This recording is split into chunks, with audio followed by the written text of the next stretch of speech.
Quand j'imagine que je suis dans la nature, j'ai les yeux fermés. Comme l'enfant de 5 ans m'a dit, tu peux fermer les yeux quand tu écoutes de la musique et imaginer que tu marches sur une route parsemée de serpents.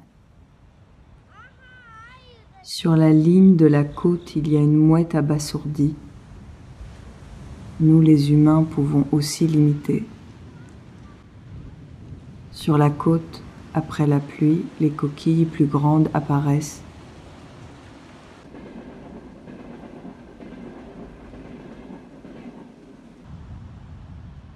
Certaines telles que tu pourras les mettre comme des bagues. Parfois le soleil ne se voit pas, mais tu trouves sa trace partout. Ici les arbres sont numérotés. Apparemment tous les arbres ont besoin de leur propre remède. Ça arrive que l'homme ne parle pas, mais ses pensées s'entendent quand même. Parfois c'est l'inverse. On peut oublier ce qu'on nous a appris. Il suffit d'être seulement là où tu te sens libre.